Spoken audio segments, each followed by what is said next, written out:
Selamat pagi, mohon izin memperkenalkan diri. Saya Maureen Francisca dari kelas 1A, S1 Keperawatan, NIM 2110029. Di sini saya akan menjelaskan tentang fraktur klavikula terbuka, yaitu dari matkul Ilmu Biomedik Dasar,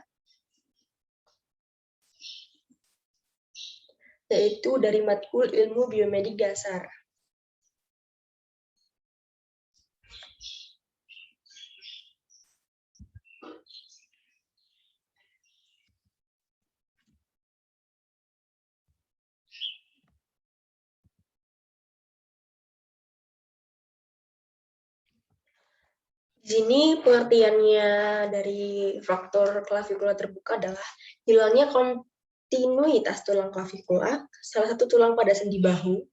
Mekanisme cedera faktor pada tulang klavikula yang paling sering adalah jatuh dengan tangan rentang, jatuh bertumpu pada bahu, atau trauma langsung pada klavikula. Klavikula itu ada di bagian sini ya teman-teman.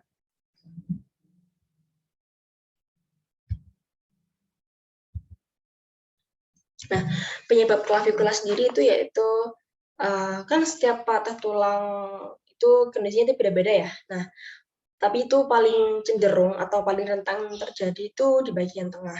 Jadi area yang tidak benar-benar melekat pada ligamen dan otot sehingga lebih rentan patah. Penyebab yang paling utama itu yaitu hantaman langsung pada pundak. Ini bisa terjadi saat terjatuh atau mengalami kecelakaan.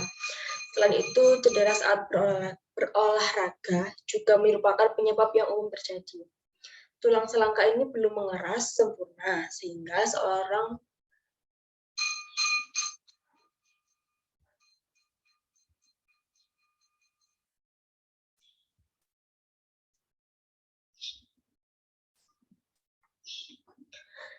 tulang selangka ini tuh belum mengeras sempurna hingga seseorang berusia sekitar 12.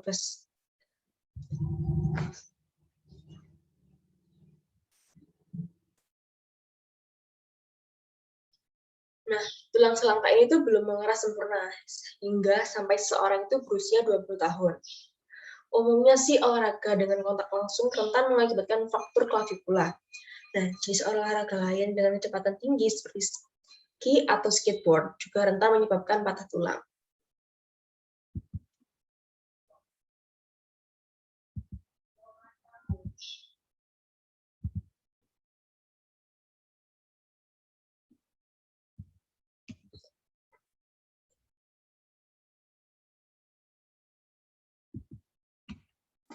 Nah, tulang yang ada di bahu, yaitu tulang-tulang yang ada di sekitar tulang ini, tulang klavikula ini ya. Nah, sebelumnya bahu itu ada 3 sendi bola dan roda terdiri dari 3 buah tulang-tulang lengan bagian atas atau humerus, tulang belikat atau scapula, dan tulang selangka yaitu klavikula. Yang dipertahankan dalam posisi stabil oleh ligamen, tendon, dan otot. Bahu ini memberikan rentan gerak yang paling besar dalam tubuh kita. Ia memungkinkan kita untuk mengangkat dan memutar lengan dalam berbagai arah. Dalam anatomi manusia, sendi bahu terdapat di antara tulang humerus yang melekat pada tulang scapula. Sementara di dalam sendi bahu, terdapat 2 jenis tulang rawan yang disebut tulang rawan putih dan tulang rawan artikular dan labrum. Tulang rawan putih adalah sebuah permukaan halus berkilau yang menutupi ujung 3 tulang pada bahu yang berartikulasi, membentuk sendi dan membantu agar tulang dapat bergerak satu sama lain. Tulang ini rawan dan sangat rentan terserang artritis.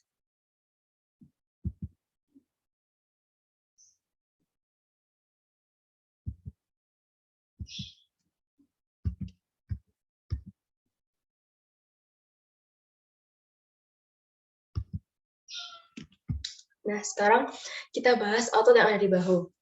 Otot-otot terkait seperti ligamen dan tendon. Artikulasi dari 3 tulang tersebut membentuk sendi bahu, yang dikenal sebagai sendi utama pada bahu yaitu sendi glenohumeral.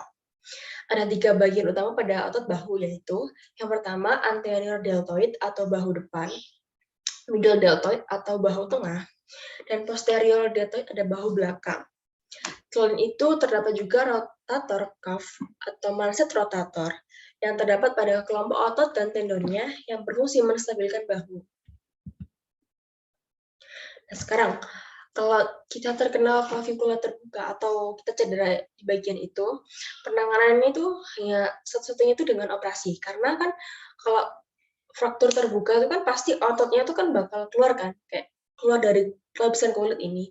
Dan nggak mungkin kita butuh kayak terapi. Ya mungkin terapi itu nanti setelah operasi ya.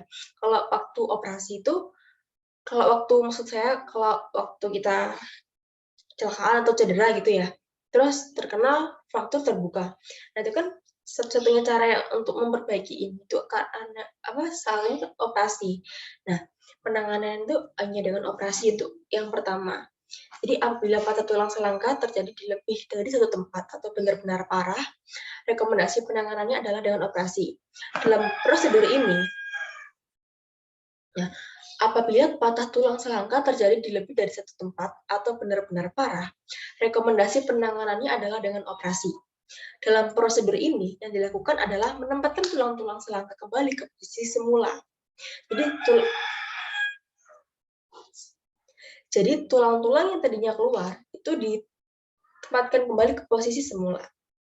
Nah, yang kedua, menempatkan plat metal untuk menahan tulang tetap di tempat. Jadi kayak setelah ditempatkan kembali, nah itu dipasangkan plat metal untuk menahan tulang agar tidak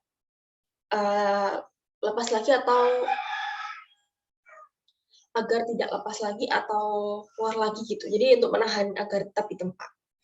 Yang ketiga, memakai sling untuk menjaga tulang agar tidak bergerak selama beberapa minggu.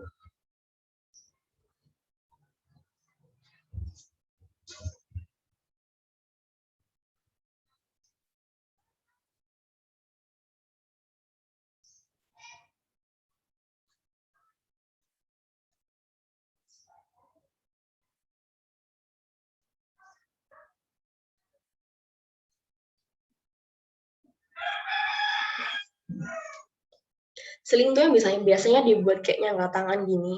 Nah, itu kan kayak buat nyangga gitu. Buat nyangga agar tidak bergerak. Agar kalau enggak itu mencegah banyak pergerakan selama 1 minggu. Nah, yang keempat, mengonsumsi obat pereda nyeri setelah operasi tuntas diselesaikan. Nah, kan pastinya habis operasi itu enggak langsung benar-benar baik-baik aja. Kan pasti kayak ada nyeri. Kan setelah operasi itu nggak langsung kayak baik-baik aja, kayak udah nggak ada nyeri. Nah pastinya tuh kayak ada nyeri, dan itu kita harus mengonsumsi obat pereda nyeri agar mengurangi rasa nyeri yang pada saat setelah operasi itu. Sekian dari penjelasan.